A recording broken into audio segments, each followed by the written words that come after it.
I'd lived on this street for 15 peaceful years until the day a woman from the HOA showed up in a yellow vest and told me I had to block the snow drain I'd been clearing for over a decade. I warned her, if you trap melting water, it will seep into the road, and when the cold hits again, it will explode. She called it a violation, fined me, built a gravel barrier, laughed. 3 weeks later, the road split in half like thunder beneath our feet. And when it did, everything they tried to hide came pouring out. They came for me, but I had proof, I had the truth, and I never backed down. It was early January, when the storm came barreling down the valley like a freight train made of ice. The forecast had warned us, yes, but no one expected it to be that relentless.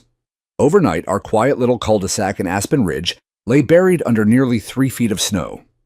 Trees groaned beneath frost-laced branches, and the air itself seemed to hold its breath. I had lived in this house for nearly 15 years, raised my son here, watched the neighbors' kids grow from sidewalk chalk to senior prom. I had survived plenty of Colorado winters, but this one felt different, heavier.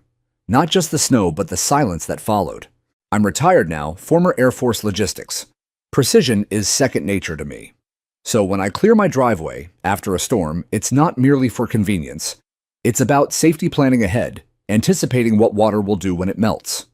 That is why, ever since we moved in, I have kept a narrow snow drain path cleared along the edge of my property. It is nothing dramatic, just a shallow trench that guides meltwater down the slope toward the lower drainage grate at the end of the cul-de-sac. It's common sense. If snow melts with nowhere to go, it seeps into every tiny crack, then freezes again overnight. That is how roads split. That is how foundations shift. I have seen it happen from Alaska to Germany, in places far colder and far less forgiving than Colorado. That morning, I was out early, shovel in hand, breath fogging the air in thick clouds. I had already salted the sidewalk and was halfway through reopening the trench when I heard the sharp scrape of boots behind me. Excuse me. The voice was shrill, almost triumphant. I turned, squinting through the frost on my lashes. A woman in a bright yellow safety vest, the kind the HOA issues to make volunteers feel official, stood at the edge of my driveway, arms folded like she owned the street. I'm Karen. Her laminated name tag gleamed unnecessarily large in the pale light. I'm on the HOA board now. I noticed you've been altering the snow flow. I blinked, altering the snow flow. She pointed with theatrical disapproval at the trench I had just finished clearing. That. You can't redirect runoff like that. It's considered a modification to common visual property under Section 4B of the HOA ordinance. I almost laughed. Ma'am, that trench has been there for over a decade. It keeps meltwater from pooling at the base of the road. It's basic drainage. Karen tilted her head the way a cat studies a mouse that hasn't yet realized it's already caught. Well, now it's a hazard. Children could trip. It disrupts snow uniformity. And per recent board updates, that falls under aesthetic violations. Aesthetic violations, I repeated, incredulous. It's snow. She did not flinch. Consider this your verbal notice. I bit down hard on the inside of my cheek. The last thing I needed was a citation war with someone who had clearly just discovered the power of quoting bylaws. All right, I said slowly. But if you're going to enforce that, you'll need to explain what happens when the melt starts. Karen offered a thin, practiced smile. We'll cross that bridge when we come to it. That bridge, as it turned out, would arrive much sooner than she expected. The very next morning, I discovered HOA maintenance crews piling sandbags and gravel exactly where my trench had been. They didn't knock. They didn't leave a note. They simply dumped a barrier across the drainage path as though they were building a dam against an enemy army. I stood there in the biting cold boots, sinking into the snow, staring at the makeshift wall. Gravel was a terrible choice, porous, prone to shifting, and utterly useless once it froze solid. I took a photograph, then another from a different angle, making sure the date and time glowed clearly on the screen of my old Casio watch. Something told me I would need the evidence later. I left the barrier untouched, let them own their decision, let them stand behind it. But that night, the temperature plunged to 9 degrees. And the next day, the melt began. By noon, water was already dripping from every roofline, a steady plink, plink, plink that echoed down the street like 1,000 tiny hammers. Yet the water had nowhere to go. My trench was blocked. Runoff pooled along the edge of the asphalt, forming a shallow, treacherous basin that soaked into every hairline crack. I stepped outside with a thermos of coffee and watched it spread, watched it seep into the micro-fractures of the HOA-maintained main loop road. The same cracks I had warned them about in an email last summer, an email they had never answered. By dusk, the temperature dropped again well below freezing. The following morning, the puddle had become a sheet of opaque ice, and I counted 6 new fissures spiderwebbing outward from where I stood. A delivery truck spun its tires helplessly, trying to climb the slight incline. The mail carrier skipped our street entirely. But Karen, she still smiled. She still strutted through the snow like the newly crowned queen of the cul-de-sac. I didn't fight her, not yet. I watched. I documented. I waited. Because I understood what the freeze-thaw cycle does to weak pavement and even weaker leadership. I had seen what happens when pressure and ignorance combine. And I knew with the certainty of 15 Colorado winters that this story was far from over. Not by a long shot. The thing about power, real or imagined, is that once someone tastes it, they rarely use it like a scalpel. They swing it like a sledgehammer. And Karen had both hands wrapped tight around that hammer, waving it under the bright yellow banner of the HOA. A week after our first confrontation, she doubled down. The snow had crusted into a treacherous, glassy sheet by then, and every driveway on the block now ended in a shoulder-high berm of compacted ice left by the sporadic HOA plows. Neighbors muttered under their breath, slipped on hidden patches, and cursed the uneven walls that turned a simple walk to the mailbox into an obstacle course. But Karen, she was thriving. Every morning she marched the neighborhood in her yellow vest, clipboard, clutched like a battle-standard laminated badge, bouncing against her chest with every self-important step. She photographed wreaths that violated seasonal uniformity, left neon sticky notes about non-compliant holiday lighting, and issued warnings for trash bins left out 13 hours instead of 12. Her favorite target, however, had become me. The gravel and sandbag barrier she had ordered across my drainage trench was now a jagged ice-crusted mound that forced every drop of meltwater straight into the middle of the main loop road. Each day, I watched the puddle grow, watched it freeze overnight, watched the spiderweb of cracks stretch a little farther. One crystalline morning, I caught her standing on my property line again, camera aimed at my house. "Something wrong, Karen," I called from the porch, coffee steaming in my gloved hands. She didn't even glance up. "Documenting repeat violations. Your sidewalk isn't cleared to HOA specification." I looked down at the bone-dry concrete I had brined before the storm. There's not a flake of snow or ice on it. Snap, another photo. "This is harassment," I said, keeping my voice level. "It's enforcement," she shot back. "And if you continue undermining board directives, we'll have no choice but to escalate." I almost laughed. "You mean fines go ahead?" Her smile was thin. Rehearse the smile of someone who had waited years to put people like me in their place. "We have legal recourse as well, just so you're aware." She turned on her heel and marched off before I could say something I would regret. Later that same day, a certified letter slid into my mailbox. HOA letterhead, bureaucratic font, the works. Inside was a formal notice of noncompliance citing Section 3.7 of the Seasonal Property Management Addendum. The crime, my unauthorized modification to snow runoff patterns that allegedly posed a hazard to the community. Attached was a fine $250 payable within 10 days or risk further escalation, including lien placement. I stood in the kitchen holding that letter for a full minute. I didn't slam it down. I didn't crumple it. I simply stared, feeling the weight of what this had become. Because this was no longer about snow, this was about control. About a woman who had never earned real authority, suddenly discovering a system that let her act like royalty in her own tiny kingdom. And I was not going to bow. I opened the old manila folder labeled HOA Correspondence, the one I had been feeding for 15 years. Every newsletter, every meeting minute, every passive-aggressive sticky note. I pulled out a fresh legal pad and started a timeline, neat columns, precise dates from the first snowfall to the gravel dump to the fine. Then I grabbed my phone and called Dale. Dale worked for the city's Public Works Department. We had met years earlier during a community flood mitigation project. He could recite the history of every storm drain in the county and quote municipal code, the way some people quote movie lines. He answered on the second ring. "Hey, it's James. Got a minute?" Depends. Are we talking Broncos fly fishing or rogue HOA drainage crimes? Door number 3. I laid it out Karen's sudden power trip the trench, the illegal gravel dam, the accelerating ice damage on the main loop road.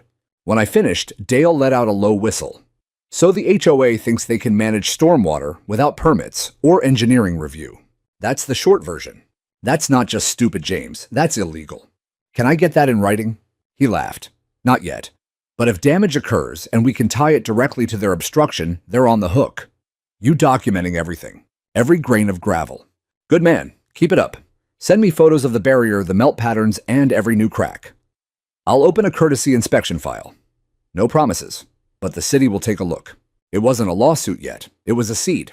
That night, the temperature plummeted to 5 degrees. The next morning, I spotted the first serious fracture, a clean dark line zigzagging across the HOA's prized loop road near the model homes they love to brag about in newsletters. It looked like a lightning bolt frozen in asphalt. Karen was out early, scraping her own driveway with surgical precision. When she reached the curb and saw the crack, her scraper stopped mid-motion.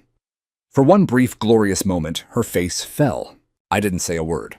I simply stood at my frost-laced window, coffee in hand, a silent witness to the first hairline fracture in the fortress she thought she controlled.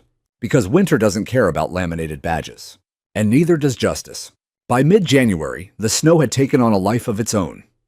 It no longer fell as often, but what had already fallen refused to leave.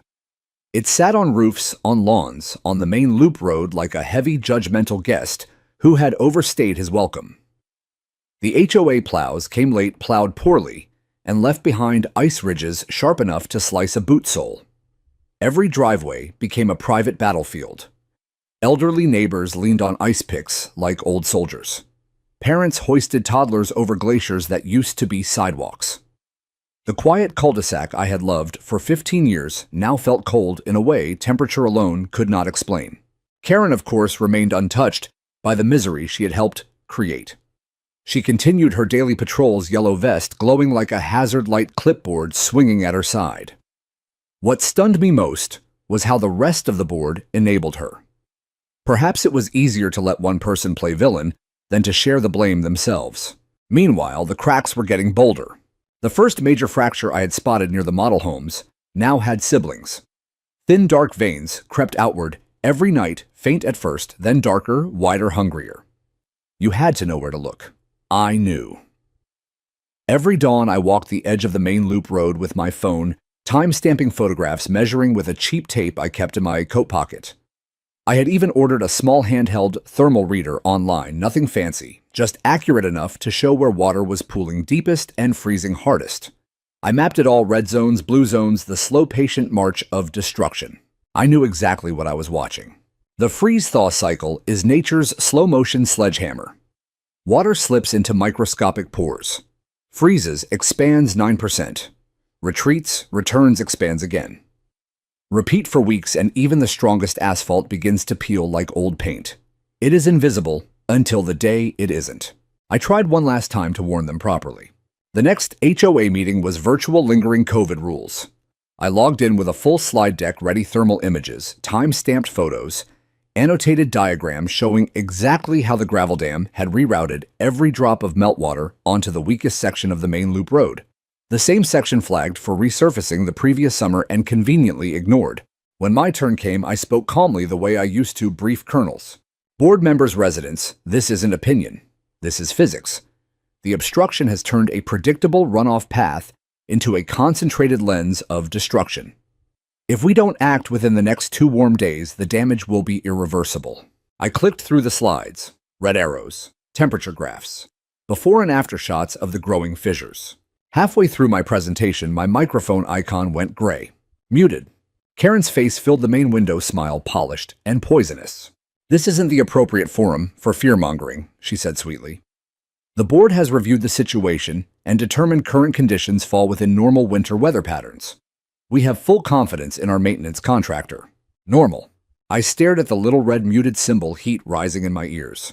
Then another voice broke in. David Wilcox, a board member who had lived here since the neighborhood was raw dirt and optimism. Karen, he said slowly with respect, maybe we should at least request a city inspector. James has data, real data. Karen's smile never wavered. David, we already consulted our contractor. The road is fine. David hesitated. Was that consultation before or after the 3-inch crack appeared by lot 11? Silence. Karen did not answer. I logged off before I said something that would only prove her narrative. I had done my duty. The rest was on them. 2 nights later, the cold returned with teeth. -7 degrees. A thick, wet fog rolled in and froze on contact, turning the entire neighborhood into a crystal palace. And then just after sunrise, it happened. A single violent crack, deep, resonant, almost geological, rolled through the frozen air and vibrated up through the soles of my boots. It was not thunder. It was not a car backfiring. It was the sound of something ancient giving up. I threw on coat and boots and ran outside. A jagged black scar had torn open across the main loop road exactly where my thermal maps had predicted. 3 inches wide in places, 20 feet long and growing, it zigzagged like a lightning bolt frozen mid-flash. Chunks of asphalt lay scattered like broken teeth. Beneath the rupture-frozen subbase glared back pale and furious. Cars swerved. A delivery van fishtailed and barely stopped in time. Neighbors poured from their houses in bathrobes and parkas, forming a stunned semicircle. Phones rose like periscopes. Karen arrived 20 minutes later, slippers flapping, face the color of January sky. She stood at the edge of the wound clipboard, hanging useless, at her side, mouth slightly open. For the first time since I had met her, the smile was gone. I walked up and stopped a respectful 3 feet away. Normal weather patterns, I asked quietly, almost gently. She turned to me, eyes glassy. This isn't possible. Oh, it's very possible, I said. It's just science. She had nothing left to say. I didn't gloat. I didn't need to. I simply turned and walked back to my house, boots crunching over the frost, feeling the weight of every ignored email, every muted microphone, every smug smile settle into that open wound in the asphalt. Later that afternoon, Dale emailed, "Preliminary city inspection confirms frost heaving and subsurface ice lensing. Primary contributing factor, man-made obstruction of historic drainage path. Official report to follow." I allowed myself the smallest, coldest smile. Truth, like meltwater, always finds a crack. And now the crack had found them. 2 days after the main loop road split open like a cracked eggshell, the HOA called an emergency virtual meeting. It was not as any reasonable person might expect to discuss emergency repairs insurance claims, or how to remove the illegal gravel dam before the next melt. No. The agenda that landed in my inbox at 2:13 a.m. was titled in bold capital letters, "Resident Conduct and Disruption of HOA Processes." Item 1, the only item, was me. They weren't coming for the road. They were coming for the man who had dared to be right. I stared at the screen for a long time, feeling the old military reflex, kick in, assess, document, prepare. Then I accepted the invite. The Zoom room filled faster than any meeting in Aspen Ridge history. 73 households. People who had never once clicked join were suddenly there, some still in pajamas, coffee mugs, trembling in their hands. They had seen the rupture with their own eyes. They had felt their tires dip. They had watched their kids stare at a canyon where smooth asphalt used to be. When the meeting opened, Karen did not begin with an apology or a plan. She began with a motion to censure me.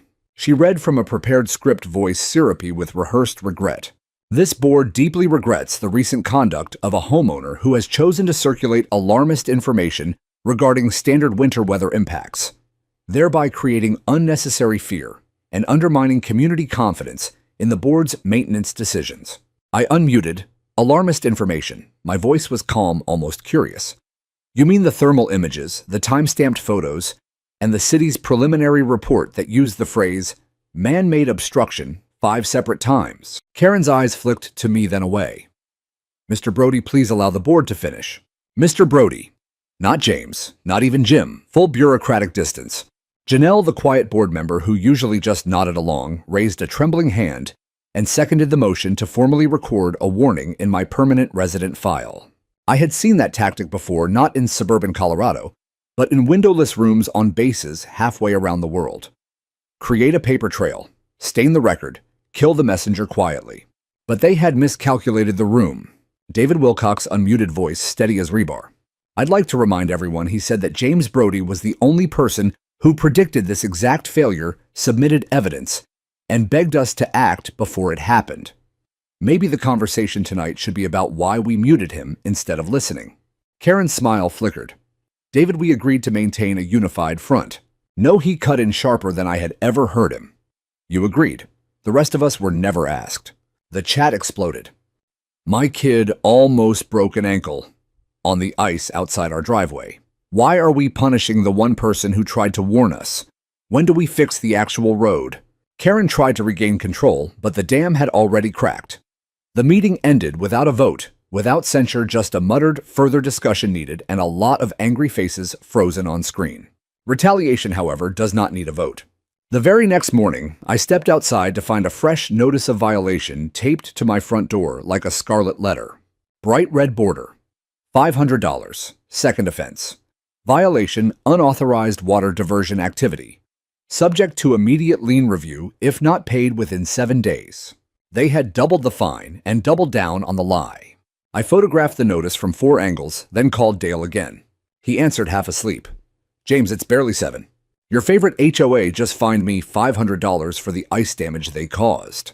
A long pause. You're kidding. I wish I were. Send me the notice. I'll escalate the city report to priority. This just became retaliatory. An hour later, I had printed every photograph, every email, every violation notice, every screenshot, and driven the thick folder to Marcus Keys, my attorney.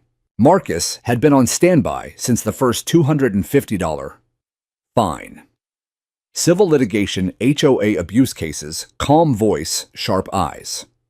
He spread the documents across his conference table like a general studying a battlefield. He tapped the new $500 notice. They just handed us the keys to the kingdom. How? Because now every action they take against you is directly tied to your protected activity, reporting a public safety hazard, and speaking at a public meeting. That's textbook retaliation under Colorado homeowner protection statutes. We're no longer defending. We're offense. He leaned back, a thin, confident smile. First, we file a formal demand letter with the HOA's own oversight committee. When they ignore it, and they will, we go straight to municipal code enforcement and, if necessary, civil court. They want to play lien games. We'll play discovery. And discovery is where people like Karen bleed. Won't they just drag it out for years? They can try, Marcus said. But you have something they don't, an unbroken chain of evidence, and a city inspection report that uses the word negligence 7 times. Juries love paper trails. HOAs hate them. He looked at the mountain of documentation I had brought. Military habits. Old logistics, I said. Never move without a manifest. Marcus laughed. Remind me never to go up against you in a fight you've had 15 years to prepare for. That night, Karen posted a neighborhood-wide message through the official HOA app, dripping with plausible deniability. Certain residents have chosen to sow division during a challenging time. We ask everyone to remember that gossip and fear-mongering only hurt property values and community spirit. I didn't reply.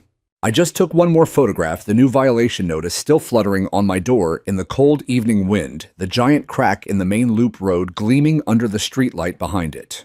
Because the cracks were no longer just in the asphalt. They were in the board. They were in the story she kept trying to sell. And soon, very soon, they would be in every illusion of control she had left. By the end of January, the freeze-thaw cycle had turned into a slow, deliberate execution. Every morning, the sun climbed just high enough to tease water from the eaves, and every night the temperature knifed back down. The main loop road became a living thing. It groaned, it sighed, it cracked a little more. The original 3-inch scar had grown into a 4-inch canyon that now ran almost the entire length of the cul-de-sac's center line. I measured it myself one afternoon, kneeling in the slush with a carpenter's ruler while neighbors slowed their cars to stare. No one from the board ever came out to look. No one asked questions. But I saw Karen watching from behind her lace curtains, arms folded so tightly her knuckles went white. I wasn't being dramatic. I was collecting evidence. Every day I walked the perimeter with my phone and the little thermal reader logging temperature differentials, photographing new fissures, marking how far the ice lenses had lifted the curb. I uploaded the entire archive to a password-protected cloud folder, sent the link to Marcus and to Dale, then backed it up again on an encrypted USB drive I kept in the fireproof safe. At this point, I wasn't just fighting an HOA, I was preserving a crime scene. But something else was moving now, something far more powerful than ice. Neighbors were waking up. Mrs. Reynolds, the same Mrs. Reynolds who used to defend every HOA newsletter like it was handed down on stone tablets, stopped me one morning while I was photographing a new buckle near her mailbox. "I owe you an apology, James," she said quietly, breath fogging in the cold. "I thought you were just being difficult. I didn't know you had all this proof." "I'm not trying to be difficult," I told her. "I'm trying to keep the road from swallowing someone's car. Or someone's ankle." She glanced at the fresh fracture snaking past her driveway. "My husband slipped last week. Tore his rotator cuff, catching himself on the ice. He's in a sling now." Her voice cracked. "I had no idea the water was being forced this way because of that stupid gravel pile." I pulled a folder from my coat, I carried them everywhere now, and handed her a printed photograph, the gravel dam, the day it was built, time-stamped with the original drainage path, highlighted in yellow. "If you want to help," I said gently, "send that to code enforcement. Tell them what happened to your husband. Tell them you're afraid it'll happen to someone else." She stared at the photo for a long time, then nodded once, and slipped it into her pocket like contraband. By the end of that week, 5 other households had filed identical complaints with the city. Children had fallen. Elderly residents were housebound. One family's minivan had bottomed out so hard it cracked the oil pan. The neighborhood was thawing in more ways than one. Karen tried desperately to stay ahead of the avalanche. She pushed out an infrastructure bulletin full of soothing corporate language, extreme weather fluctuations, regional road fatigue, and a promise that the HOA was already in contact with municipal engineers to develop a long-term remediation plan. It was a bald-faced lie. Dale texted me the same afternoon, "No one from your HOA has called us. Not once. But your neighbors sure have." The following day, 3 men in city jackets arrived, reflective vests, a much subtler shade of yellow than Karen's. They walked the loop road slowly, kneeling, scraping, measuring. One used a moisture probe near the gravel dam. Another took core samples with a handheld drill that whined like an angry mosquito. They ignored Karen completely when she tried to intercept them with her clipboard. Dale called that evening, voice tight with restrained excitement. "We're issuing a formal notice of violation tomorrow morning. Obstruction of municipal stormwater flow. The gravel dam is coming out whether they like it or not, and the HOA is on the hook for all repairs." I let out a breath I hadn't realized I'd been holding for 6 weeks. But I did not celebrate. I knew Karen. I knew retaliation when I saw it coming. And it came at 2:17 a.m. I was awake. I barely slept anymore when my phone buzzed with a motion alert from the front yard camera. I opened the live feed and watched in crisp night vision green as a black Volvo SUV crawled past my house with its headlights off. It slowed, turned deliberately, and drove straight across my dormant front lawn. The tires carved 2 deep, muddy gouges through the grass and flower beds I had spent 15 springs tending. Then it accelerated away, taillights flicking on only after it rounded the corner. Karen's license plate was perfectly readable. I sat very still for a full minute, the cold of the house seeping into my bones. Then I saved the footage in 6 different places, emailed it to Marcus with the subject line "criminal trespass plus vandalism," and went back to bed. Marcus called at 7:03 a.m. That was her, James. Crystal clear. "We can file charges today if you want." "No," I said, surprising even myself with how calm I felt. "Let her dig one more shovelful. The deeper the hole, the harder she falls." He paused, then chuckled darkly. "You're terrifying when you're patient." That evening, I stood at the edge of the ever-widening gash in the main loop road. The sun had set, and the temperature was already dropping fast. Street lights reflected in the black water that filled the crack like a dark mirror. I could smell the sharp metallic scent of ice forming again. Somewhere behind me, a porch light flicked on, then another, then another. Warm rectangles of light spilling across snow that no longer felt hostile. Momentum was no longer a feeling. It was a fact, and no laminated badge, no certified letter, no midnight joyride through my lawn could stop what was coming. Water always finds a way. And this time, so would we. The final fracture came just after dawn on the coldest morning of the year, so cold the air itself seemed brittle. A light dusting of new snow had fallen overnight, soft and innocent, the kind that makes everything look clean and forgiven. But beneath that powder, weeks of pressure had built like a fist inside the earth. The main loop road had been moaning in its sleep for days, low, almost subaudible groans that vibrated through floorboards and coffee cups. I had heard them. I had been waiting. I was standing at the kitchen window, first mug of coffee warming my hands, when the sound hit. Not a crack, a detonation. A deep concussive boom rolled through the frozen neighborhood so powerful, the glass in my hand rattled. It was the sound of something ancient surrendering all at once, the earth exhaling after months of being strangled. Then came the screaming. I dropped the mug, ceramic shattered across tile, and was out the door before the echo died. Boots, unlaced coat half on, I ran toward the loop road. What I saw stole every word from my mouth. The prized main loop road, the stretch the HOA had always photographed for its glossy newsletters, the one they bragged set the standard for the entire county, had split clean in half. Not a crack, a chasm. Almost a foot wide in the center, 60 feet long, and still spreading, it ran dead center down the pavement, like God himself had taken an axe to it. One entire lane had dropped 6 inches lower than the other, creating a jagged cliff of exposed rebar and frozen gravel. Chunks of asphalt the size of dinner plates lay scattered like shrapnel. Black water gleamed at the bottom, already refreezing into glassy knives.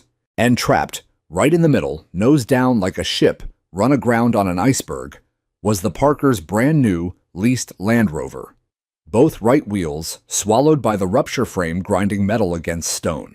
Neighbors poured from their houses, in bathrobes, pajamas, bare feet in snow. Someone was crying. Someone else was laughing in disbelief. Children pointed and shrieked. Dogs barked at the sky. Karen arrived less than 2 minutes later. She came running in bedroom slippers and a silk robe, hair unbrushed, face the color of the snow itself.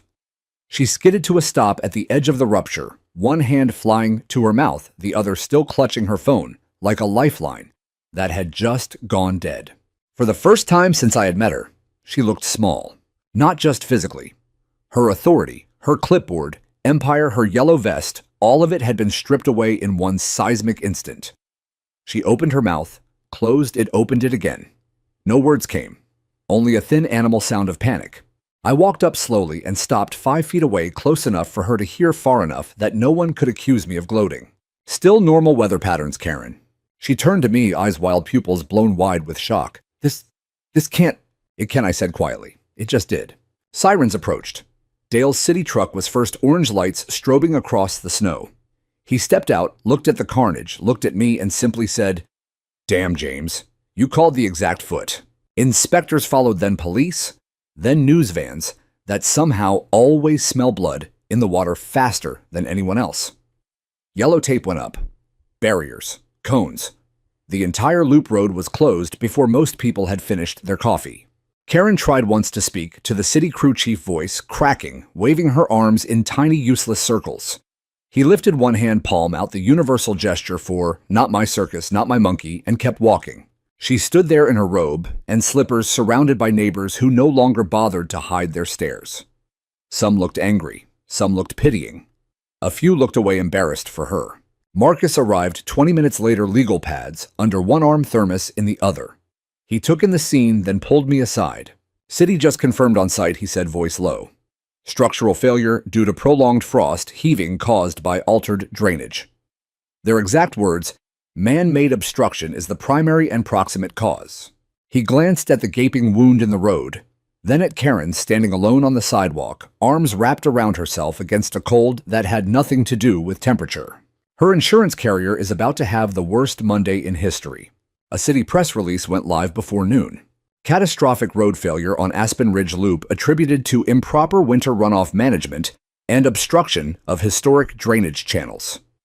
Homeowners Association will be cited and held fully financially responsible pending final investigation. It was in every group chat within minutes. The comments were no longer polite. That afternoon, the demolition began in earnest. City crews brought in backhoes and jackhammers. The sound of the road being torn apart was the sound of a verdict being read aloud. I stood on my porch and watched them rip out the gravel dam, first the one Karen had ordered with such smug certainty. It came out in frozen chunks, tossed into dump trucks like the worthless garbage it had always been.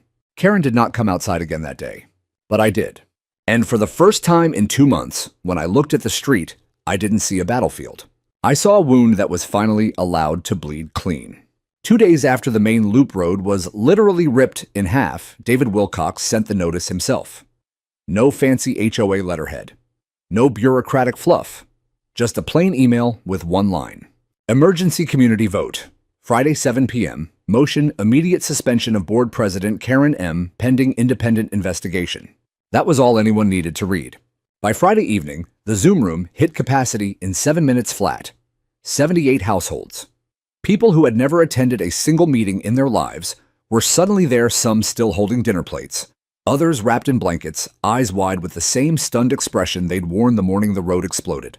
David opened without ceremony. We blocked a drainage path. We ignored documented warnings. We punished the one resident who tried to save us. Tonight we end that chapter. He read the motion aloud. Janelle, the same Janelle who had once seconded Karen's motion to censure me, seconded this one instead.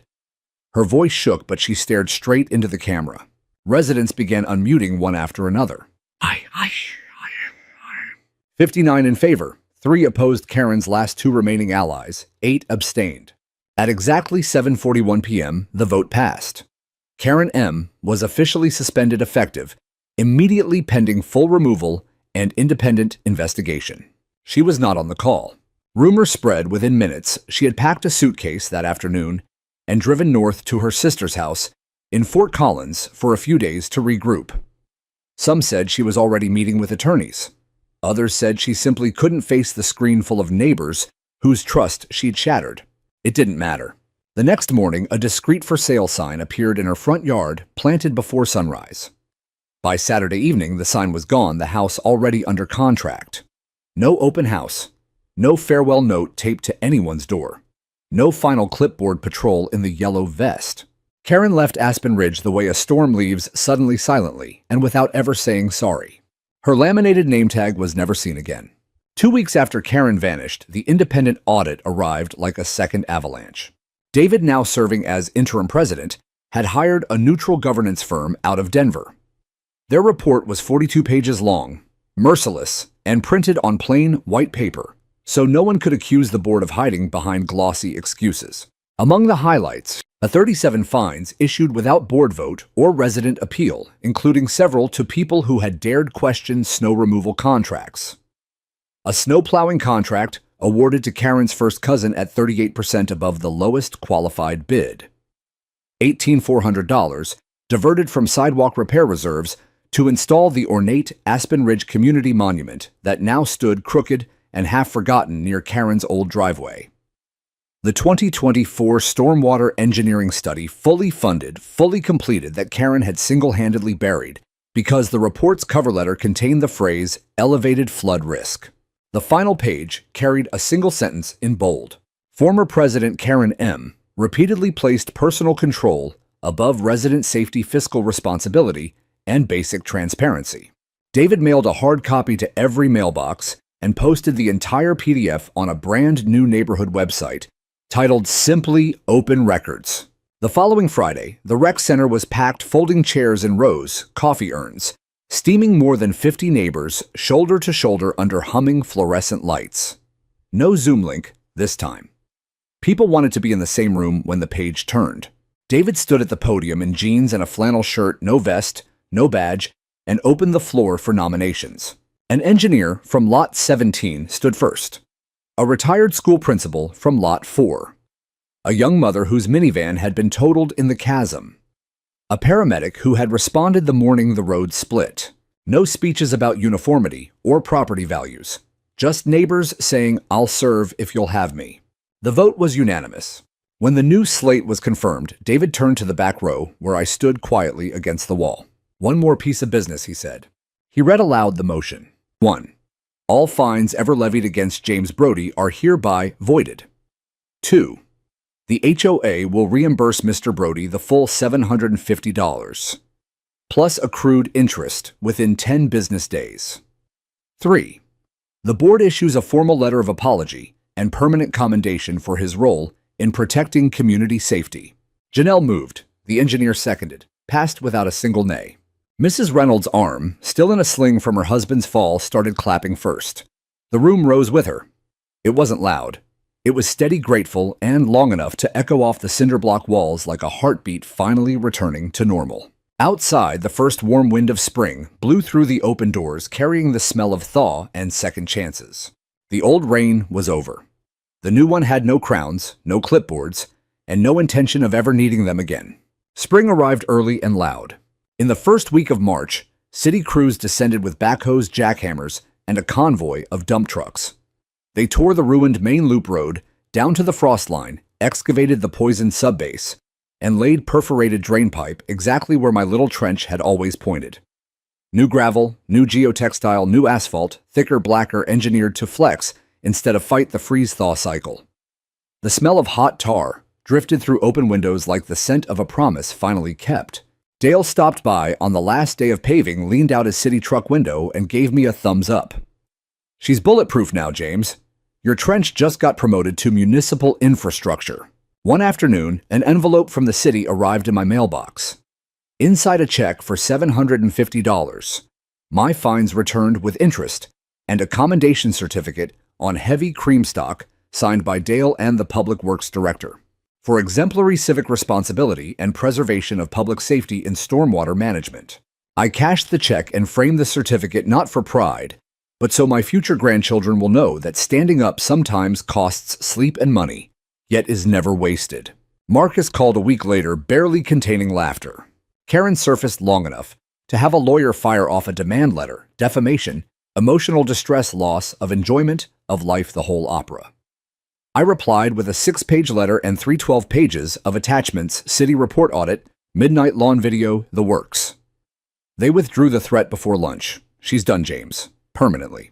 The new board, Real Neighbors, No Vests, voted to install a small brass plaque at the curb where the gravel dam once sat. In grateful memory of the winter, we learned to listen. Thank you, James. Brody water finds a way. So does truth. I told them the plaque was unnecessary. They installed it anyway. Karen's house closed, escrow in 12 days, all cash sight unseen. The moving trucks came at dawn. By dusk, the driveway was empty, the mailbox stripped of her name, the yellow vest nowhere to be found. She never returned. Not for a final walkthrough, not for a box left behind, not even for the ornate stone monument she had forced the neighborhood to pay for. The new board quietly sold it for scrap and used the money to buy ice melt for elderly residents. One rumor said she had relocated to a high-end gated community south of Denver, where the covenants are 180 pages long and the fines start at $500. If that's true, maybe she finally found the kingdom she always wanted. We meanwhile chose something smaller and infinitely stronger, a neighborhood that no longer needed a queen. The first real snow of the following winter arrived in late November, soft as forgiveness. I woke to a world hushed under a clean 6-inch blanket. Porch lights glowed warm against the dark, and already I could hear children laughing as they dragged plastic sleds across lawns. No one worried about hidden ice ridges. No one checked their mailbox for violation notices. I stepped outside with my coffee and let the cold bite my face the way it used to, sharp, honest, and welcome. Across the cul-de-sac stood the new community marker. Simple granite, no filigree, just clean letters carved deep. Aspen Ridge, a community united by care. At its base, meltwater trickled freely through the rebuilt curb drains, sparkling silver in the streetlights, before vanishing into the grate exactly where it belonged. No dams, no gravel, no ego. David Wilcox waved from his driveway, shovel in hand, wearing the same beanie he'd worn the morning the road split in half. "Morning, James. Trench need clearing." I looked at the flawless asphalt, then at the wide, reinforced channel that now carried runoff straight and true. "I think it's got it handled this year," I said. We both grinned. Later that morning, I walked the loop one last time with my old shovel, more ritual than necessity. The new pavement was warm to the touch, even in sub-freezing air engineered to breathe with the seasons instead of fight them. At the spot where the chasm had once swallowed a Land Rover, a single line of text had been etched into the sidewalk, small enough to miss, unless you knew to look. Water always finds a path. So does justice when we stop standing in the way. I stood there a long while, snowflakes melting on my eyelashes, feeling the ground solid and trustworthy beneath my boots. Behind me, porch lights flicked on one by one across the cul-de-sac, warm rectangles of light in the dark. For the first time in 16 winters, I didn't feel like the only one awake and watching. The ground had shifted, yes, but this time it had shifted towards something better. When the snow melts next spring, when the pressure builds again, and the earth remembers how to move, we will be ready not with clipboards or fines, but with open eyes, open ears, and open channels. Because we finally learned the only rule that matters. It's not the cracks that define us, it's how we fill them. And this time, we filled them with something that will never freeze again.